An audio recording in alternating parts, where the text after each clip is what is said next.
दोस्तों cold calling एक ऐसी चीज़ है जिससे यूनाइटेड स्टेट्स का हर बंदा परेशान है। यूनाइटेड स्टेट्स को तो छोड़ो, पाकिस्तान और इंडिया में भी लोग कोल्ड कॉलिंग से बहुत ज़्यादा परेशान हैं। लेकिन मैं आपको एक चीज़ बता दूं कि इंडिया, पाकिस्तान और बांग्लादेश से ही सबसे ज़्यादा कोल्ड कॉलिंग होती है फॉरेन कंट्रीज़ में। एंड सबसे बड़ा क्वेश्चन ये आता है कि क्या ये कोल्ड कॉलिंग स्कैम है या ये काम बिल्कुल रियल है, क्योंकि बहुत सारे लोगों का मानना है कि ये काम बिल्कुल स्कैम है, ये सारा फ्रॉड है। लेकिन दूसरी तरफ ही कुछ लोगों का मानना है कि ये काम बिल्कुल रियल है एंड लेजिट है। सो इस आज की इस वीडियो में कोल्ड कॉलिंग को डीपली डिस्कस करेंगे एंड आखिर में मैं आपको ये भी बताऊंगा ये काम स्कैम है या नहीं, तो वीडियो के एंड तक जरूर देखना। Hello, thank you for calling customer service. My name is Jessica. How can I help you today? Hello, thank you so much for picking up this call. Mr. Edward, may I know who is your current gas tariff? ये देखे जी, ये इसने earn किया है, कैसा feel हो रहा है?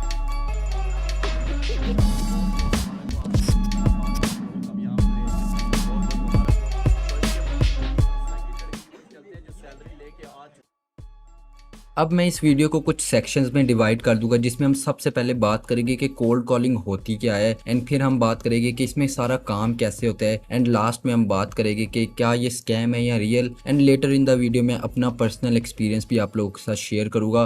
सो आपको जिस भी सेक्शन में इंटरेस्ट हो आप उस सेक्शन को अपने अकॉर्डिंगली देख सकते हैं, आपको टाइम स्टैम्प्स आ रही होगी। सो सबसे पहला क्वेश्चन है, what is cold calling. Cold calling का दूसरा नाम कॉल सेंटर है। जी हाँ, वही कॉल सेंटर्स जो आपको पाकिस्तान और इंडिया में हर जगह नजर आएंगे। कोल्ड कॉलिंग को आप दूसरे वर्ड्स में मार्केटिंग भी कह सकते हो। एंड अब मार्केटिंग में भी दो टाइप्स आती है। पहली आती है ऑफलाइन मार्केटिंग एंड दूसरी आती है ऑनलाइन मार्केटिंग। ऑफलाइन मार्केटिंग के बारे में ऑलमोस्ट सबको ही पता होगा। इसमें हमारे पास एक प्रोडक्ट होता है जिसको हमने किसी शॉप पर जाकर सेल करना होता है। अब ऐसा नहीं होता कि आप किसी शॉप पर फर्स्ट टाइम गए हो तो वो फौरन से आपका प्रोडक्ट खरीद लेगा, बल्कि आपको घंटों लगा के बायर को कन्वेंस करना होता है कि वो आपसे ये प्रोडक्ट बाय कर ले। आपको इस प्रोडक्ट के बारे में हर अच्छी चीज के बारे में बताना होता है। एंड ये जो बायर को कन्वेंस करते हैं ना, ये चीज हर कोई नहीं कर सकता। सुनने में तो ये आपको बहुत आसान लगेगी एंड करने में उतनी ही ज्यादा मुश्किल है। एंड वो आपने मशहूर डायलॉग तो सुना ही होगा, सेल मी दिस पेन। बहुत बार हमारे घरों के बाहर भी कुछ लोग आते हैं जो हमें डिफरेंट आइटम्स बेच रहे होते हैं, फिर वो चाहे पेन हो, पेपर हो, टूथब्रश हो या कोई पिज्जा कार्ड ही क्यों ना हो। एंड ये सारी चीज़ें ऑफलाइन मार्केटिंग में आती है, जिसमें आपको फिजिकली डिफरेंट लोकेशंस पर जाना होता है। फिर चाहे गर्मी हो, सर्दी हो या कुछ भी हो रहा हो, आपको मंथ का एक टारगेट दे दिया जाता है जिसको कंप्लीट करने पर आपको एक बेसिक सैलरी मिलती है। एंड ये जो टारगेट वाली बात है ना, मैं इसको लेटर इन द वीडियो अच्छे से एक्सप्लेन करूंगा। एंड इन सब बातों से आपको आइडिया तो मिल गया होगा कि ऑफलाइन मार्केटिंग होती क्या है, अगर किसी ने आज तक ऑफलाइन मार्केटिंग के बारे में नहीं सुना था। एंड ऑफलाइन मार्केटिंग में आप कुछ भी सेल कर सकते हो, किसी भी चीज़ की ऑफलाइन मार्केटिंग हो सकती है। आपने डिफरेंट शॉप्स पर देखा होगा, कोई मोबाइल मार्केटिंग कर रहा होता है, कोई टाइल्स की मार्केटिंग कर रहा होता है। सो इसी तरह ऑफलाइन मार्केटिंग में सब कुछ आ सकता है। एंड अब हम बात करते हैं कि ऑनलाइन मार्केटिंग किस चीज़ का नाम है।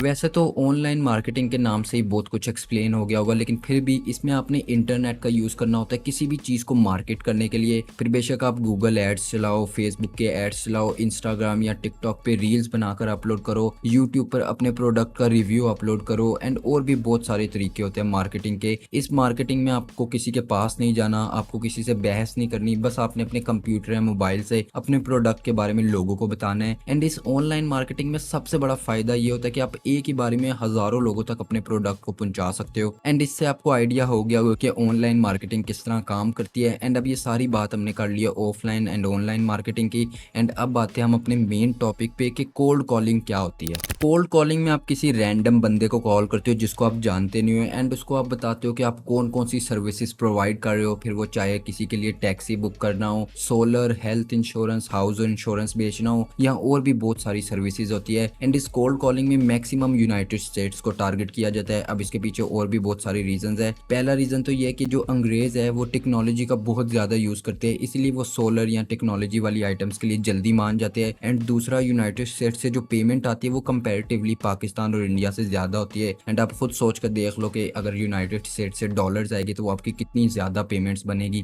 खुद सोच कर देखो कि अगर आप पाकिस्तान या इंडिया में किसी बंदे को कॉल करोगे सोलर के लिए तो वो तो अगला गालियां देकर फोन काट देगा। एंड कोल्ड कॉलिंग का मतलब भी यही है कि आप किसी रैंडम बंदे को कॉल कर रहे हो जिसे आप जानते नहीं हो, एंड आपने उसे अपनी सर्विसेज प्रोवाइड करने जिसके रिटर्न में वो आपको पैसे देगा। नाउ अब बात करते हैं कि कॉल सेंटर्स में काम क्या करना होता है। एंड ये वाला जो सेक्शन है ना, स्पेशली उन बंदों के लिए जो भी कॉल सेंटर्स ज्वाइन करने का सोच रहे हैं एंड जिन्होंने जिंदगी में कभी भी कॉल सेंटर का काम नहीं किया। सो अब कॉल सेंटर में भी दो तरह तरह के कॉल सेंटर्स आते हैं। नंबर 1 पर आता है डायलिंग एंड नंबर 2 पर आता है ट्रांसक्रिप्शन। सो पहले बात करते हैं ट्रांसक्रिप्शन की। And transcription is just like a data entry job. आपने किसी भी बंदे से बात नहीं करनी, आपने किसी भी प्रोडक्ट को प्रमोट नहीं करना, बस आपका एक काम होता है डेटा एंट्री करना, जो कि आज के टाइम पर हर बंदा कर सकता है। आपको इंटरनेट पर हजारों वेबसाइट मिल जाएगी जो ये काम करवा रही है, लेकिन मैं आपको इतना पहले ही बता दूं कि इन वेबसाइट से आप 40-50 हज़ार मंथली नहीं कमा सकते। ये वेबसाइट स्पेशली उन लोगों के लिए होती है जो बच्चे स्टूडेंट्स हैं, एंड इन वेबसाइट्स पे करके वो अपनी एक्स्ट्रा पॉकेट मनी कमा सकते हैं। पाकिस्तान और इंडिया में ऐसे बहुत सारे ट्रांसक्रिप्शन सेंटर है जो आपको बहुत ज्यादा अच्छी सैलरी पे कर रहे हैं, लेकिन ये ट्रांसक्रिप्शन का काम अब ज्यादा टाइम नहीं चलेगा क्योंकि आर्टिफिशियल इंटेलिजेंस आ गई है जो कि एक पूरी वीडियो बना देती है। तो आपको क्या लगता है कि आर्टिफिशियल इंटेलिजेंस एक डाटा एंट्री वाला काम नहीं कर सकती?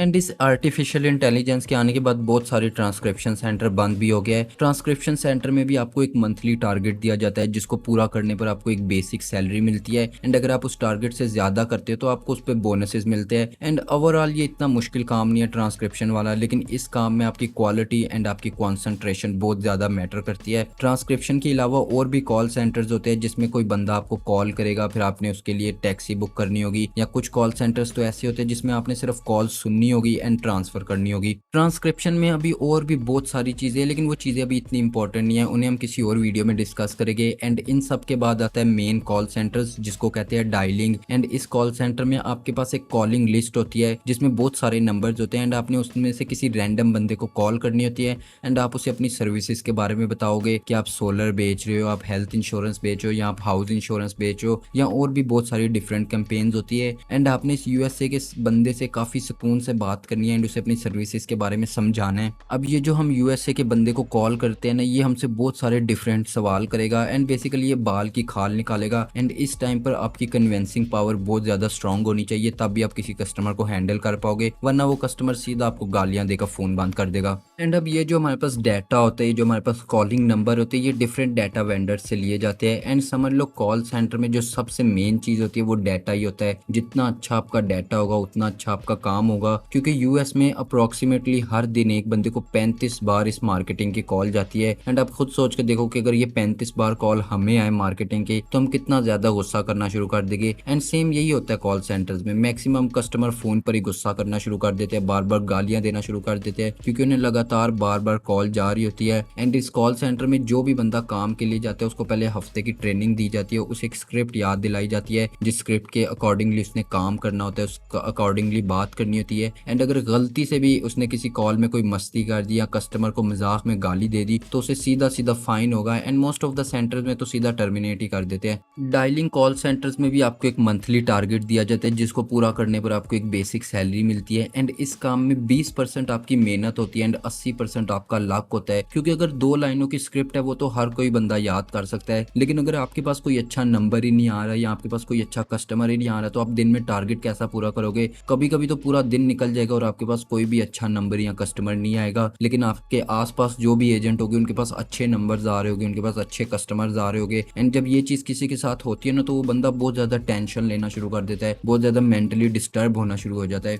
सेम ट्रांसक्रिप्शन की तरह डायलिंग में भी बहुत सारी चीजें होती है, लेकिन ऑब्वियसली हर चीज में इस वीडियो में इंक्लूड नहीं कर सकता। आपको जस्ट एक बेसिक आइडिया देना था कि डायलिंग एंड ट्रांसक्रिप्शन के सेंटर्स कैसे होते हैं। एंड नाउ अब हम बात करते हैं कि क्या ये काम रियल है या फेक। तो सच बात तो ये है कि ये काम रियल भी है और ये काम फेक भी है। पहले हम बात कर लेते हैं काम रियल कैसे है। आप अगर किसी कॉल सेंटर में जाते हो, आप इंटरव्यू देते हो, आप अपना काम स्टार्ट करते हो, तो आपका मेन काम ये होगा कि आपने कस्टमर से उसकी इन्फॉर्मेशन कलेक्ट करनी है, देन आपने कॉल को ट्रांसफर कर देने हैं। बस सुनने में तो ये जितना आसान लग रहा है, करने में इतना ज्यादा ही मुश्किल है। लाइक अगर आप किसी कस्टमर से उसकी एज पूछोगे तो 50% चांस है कि वो एज बताने से सीधा मना कर देगा, क्योंकि वो लोग एज को भी अपनी पर्सनल इन्फॉर्मेशन समझते हैं। एंड दूसरा रीजन ये है कि यूएस में बहुत ज्यादा लोग इस तरह स्कैम होते हैं, सो आज के टाइम पर लोग अपनी एज बताने से भी घबराते हैं। एनीवेज समझ लो आपने कस्टमर से अपनी सारी रिक्वायर्ड इन्फॉर्मेशन ले लिया है एंड आपका काम होगा इस कॉल को ट्रांसफर करना। एंड ये कॉल ट्रांसफर होगी लाइसेंस एजेंट के पास। ये जो सारा प्रोसेस होता है ये लेजिट कॉल सेंटर्स में होता है। And licence agent in short LA ये यूनाइटेड स्टेट्स गवर्नमेंट से वेरीफाइड होते हैं एंड ये गवर्नमेंट फाइल्स को भी इजीली एक्सेस कर सकते हैं। लेकिन अगर किसी LA ने कोई मस्ती की तो वो सीधा सीधा उसका लाइसेंस कैंसिल कर दिया जाता है। LA कस्टमर के पर्सनल रिकॉर्ड्स को भी चेक कर सकता है, लेकिन ऑब्वियसली पहले कस्टमर से परमिशन लेगा, क्योंकि अगर उसने बिना परमिशन के सब किया तो LA पर केस भी हो सकता है इस चीज के लिए।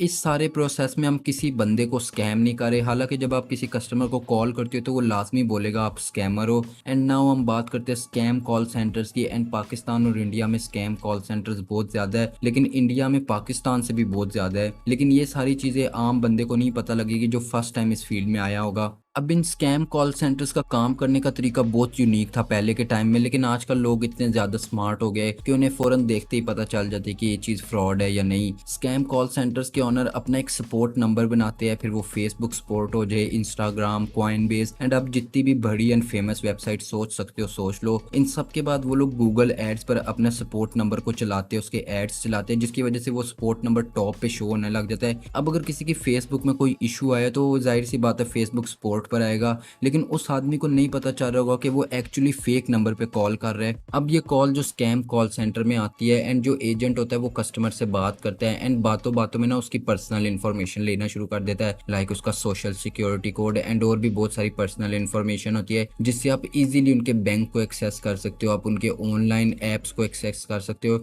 जिसके बाद ये लोग काफी ज्यादा पैसे उनके बैंक से निकलवा लेते हैं। एंड ये तो सिर्फ एक तरीका है, इस तरह के हजारों तरीके होते हैं जो स्कैम कॉल सेंटर्स में यूज किए जाते हैं लोगों को फ्रॉड करने के लिए। एंड स्पेशली ज्यादातर में तो उनके बैंक से ही पैसे गायब कर लिए जाते हैं। एंड ये कोई छोटी मोटी अमाउंट नहीं होता, ये मंथली लाखों डॉलर्स में स्कैम करते हैं। सो अगर तो आप इसी तरह के किसी कॉल सेंटर में काम करते हो तो ये चीज काफी ज्यादा खतरनाक है, क्योंकि अगर उस कॉल सेंटर पे केस हुआ तो वो केस आप पर भी हो सकता है। एंड आपने यूट्यूब पे बहुत सारी वीडियोस देखी होगी जिसमें लोग कॉल सेंटर को एक्सपोज कर रहे हैं, स्पेशली इंडियन कॉल सेंटर्स को लोग एक्सपोज कर रहे हैं। एंड और भी बहुत सारी चीजें हो रही है, इन्वेस्टिगेशन हो रही है, बहुत टाइम तो पुलिस भी आ जाती है उस कॉल सेंटर्स में। एंड ये जो मैंने अभी आपको एक तरीका बताया नंबर वाला, ये तो सिर्फ एक तरीका है, इस तरह के लाखों तरीके हैं जिस तरह लोगों को स्कैम किया जा रहा है, उनकी मजबूरी का फायदा उठाया जा रहा होता है इन्हें स्कैम करने के लिए। देखो इससे आप लोगों को आइडिया हो गया होगा कि लेजिट कॉल सेंटर कैसे काम करता है एंड एक फेक कॉल सेंटर कैसे काम करता है। एंड इस सब के बाद मैं आपके साथ अपना पर्सनल एक्सपीरियंस शेयर करता हूँ जो मैंने 4 साल इन कॉल सेंटर्स में लगाया है। सो बेशक आप ग्रेजुएट हो या आप 10वीं फेल हो, अगर आप कॉल सेंटर में काम कर रहे हो तो आपकी इज्जत बिल्कुल ना होने के बराबर ही होगी, क्योंकि लोगों की नज़र में कॉल सेंटर ना सबसे एक लो वाला काम है कि वो लोग कॉल सेंटर में जाते हैं जिन्हें और कोई काम नहीं आता या जिन्होंने कोई पढ़ाई छोड़ दी होती है बीच में या जो एजुकेशन नहीं कंप्लीट कर पाए होते। एंड इन कॉल सेंटर्स की एक और ये बात भी होती है कि आपने बहुत सारी यूट्यूब वीडियोस में देखा होगा कि लोग लाखों में सैलरी उठा रहे हैं, 2-2, 3-3 लाख सैलरी उठा रहे हैं। तो ये चीज़ सच होती है, लेकिन लेजिट कॉल सेंटर में ये चीज़ आती है सिर्फ 1-2 मंथ्स के लिए। फेक कॉल सेंटर में तो आप कभी भी स्कैम करके लाखों में सैलरी उठा सकते हो, लेकिन लेजिट कॉल सेंटर्स में आपके पास 1-2 मंथ आएगी जिसमें आपकी बहुत अच्छी सैलरी बनेगी एंड बाकी जो मंथ हो गए 9-10 मंथ हो गए उनमें आपकी बहुत नॉर्मल सैलरी बनेगी। सो ये सारा सीन होता है कॉल सेंटर का। एंड आपको रात की जॉब करनी होती है कॉल सेंटर्स में। सो इसी तरह कॉल सेंटर में और भी बहुत सारी चीजें होती है जो मैं चीजें अभी एक्सप्लेन नहीं कर पाया इस वीडियो में, क्योंकि ये वीडियो काफी लंबा हो गया था। सो अगर आप इसका पार्ट 2 देखना चाहते हो तो मुझे कमेंट करके जरूर बताना। एंड इस वीडियो में मैंने आपको एक बेसिक आइडिया दिया कि एक लेजिट एंड एक फेक कॉल सेंटर में क्या फर्क होता है एंड ये कोल्ड कॉलिंग क्या होती है। एंड अगर तो कोई काम करना चाह रहा है कॉल सेंटर्स में तो इस वीडियो को लाजमी देखना, वैसे पूरा देख ही लिया होगा। सो अगर आपको ये वीडियो पसंद आए तो इस वीडियो को लाइक कर देना, सब्सक्राइब कर लेना इस चैनल को एंड इस वीडियो को अपने दोस्तों के साथ लाजमी शेयर करना जो भी कॉल सेंटर्स में काम करते हैं। एंड इसी के साथ अपने प्यारों का बहुत ज़्यादा ख्याल रखना। मैं मिलता हूँ मेरी नेक्स्ट वीडियो में।